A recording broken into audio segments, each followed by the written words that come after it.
Welcome to the Deep Dive, where we take one fascinating source and really unpack it. Today we're diving headfirst into the world of a mother-daughter relationship.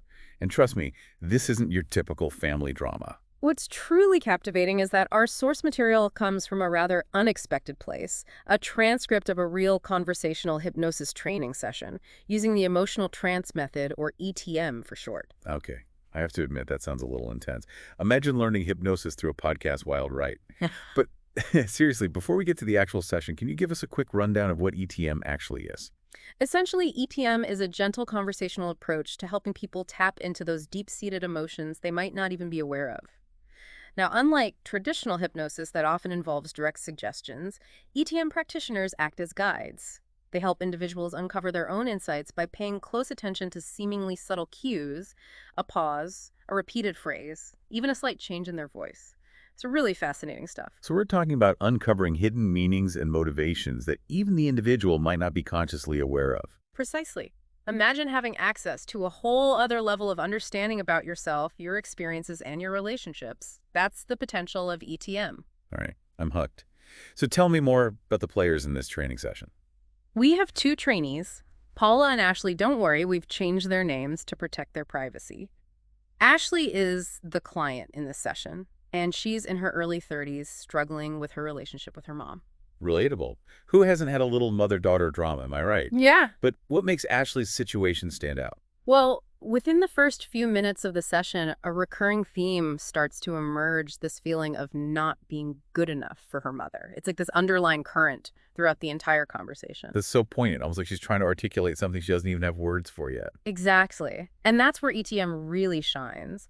By creating a safe space for exploration, it allows those unspoken emotions to surface, and often that's the first step towards resolution. So what's Ashley's relationship with her mother actually like? Ashley describes her mother as someone who tends to blame others, avoids taking responsibility for her actions, and often dismisses Ashley's feelings. It's clear these interactions leave Ashley feeling emotionally drained and constantly second-guessing herself. Oh, that's tough. I can already feel the tension building. And that's just from reading the transcript.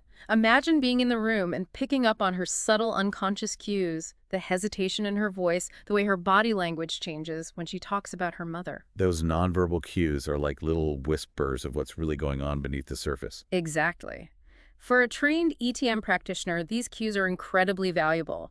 They provide insight into the client's emotional state and help guide them towards a resolution. So it's almost like the ETM practitioner is a detective, piecing together clues to help solve a mystery.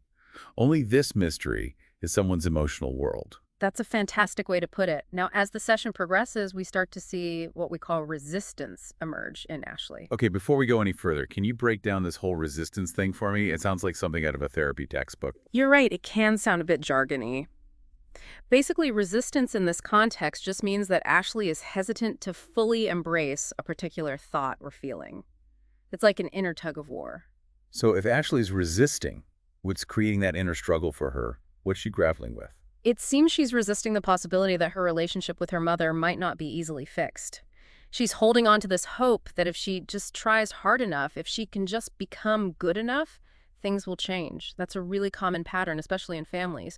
We get so caught up in wanting the other person to change that we fail to see how we might be contributing to the very dynamics we want to change. That's a powerful insight. It's so easy to get stuck in those cycles without even realizing it. But what's really fascinating here is how the trainee Paula guides Ashley towards a breakthrough. Instead of offering solutions or advice, she asks this one incredibly insightful question. And that's where things take a very interesting turn. Let's dive into that in part 2 of our deep dive. You know how we were just talking about getting stuck in cycles within families? Well, Paula asks Ashley this. What if your desire for your mother to change is actually mirroring her desire for you to change? Whoa! Talk about a mic drop moment. Yeah. That question seems so simple, yet cuts right to the core of their dynamic. Right. And what's remarkable is how Ashley's subconscious responds to that question. Remember that tightness in her chest she described earlier? Yeah, the one that seemed connected to her mom issues. Exactly. Well, after Paula asked that question, there's this pregnant silence in the transcript. And then Ashley says, "It's strange that tightness in my chest, it's gone. It's just empty now." Empty. That sounds kind of ominous, doesn't it? Like, what does that even mean in this context? It might seem counterintuitive, but in ETM, emptiness can actually be a really positive sign. It often represents a release of that struggle, a letting go of the need to control or fix things. And that's precisely what we see happening with Ashley. So it's not that the problems magically disappear, but rather her relationship to those problems starts to shift. Exactly. It's like that tightness in her chest was a physical manifestation of her longing for her mother's approval. And once she recognizes the mirrored nature of their desires, that grip loosens. The need to change her mother fades, and in its place is this newfound sense of peace. Okay, this is blowing my mind. So instead of trying to force change, ETM helps create the space for change to happen organically from within. That's the beauty of it. Now, I know what you might be thinking. Can such a profound shift really happen in just one session? Okay, I have to admit that's exactly what I was thinking. It almost sounds too good to be true. It's a valid question. And the truth is, ETM isn't about quick fixes or instant transformations. It's about empowering individuals to tap into their own inner wisdom and create lasting change from the inside out. So it's about giving them the tools and insights they need to navigate their own emotional landscapes. Precisely. And as we delve further into Virginie's expert analysis, we'll uncover even more about the mechanics of ETM and how it differs from traditional talk therapy. You know, hearing Ashley describe that shift from tightness to emptiness makes me think about how much we hold on to physically even when we don't realize it. It's incredible, isn't it? Our bodies are like walking, talking records of our experiences, Yeah. and often they hold the key to unlocking deeper emotional understanding. So how does Virginie, the trainer, guide Paula through this process with Ashley? It seems like there's a real art to this whole ETM thing. Absolutely. It's a delicate dance Yeah. between observation, intuition, and knowing the right questions to ask at the right time. Virginie actually points out a subtle but crucial detail in Paula's approach. Instead of getting caught up in Ashley's initial resistance, Paula simply acknowledges it with empathy and then gently guides her attention back to that feeling of tightness in her chest. So it's about creating a space where those uncomfortable feelings can exist without judgment or the need to immediately fix them.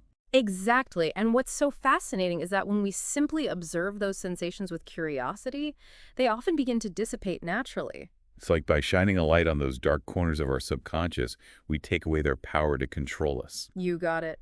And as that happens, the associated problem often loses its grip as well.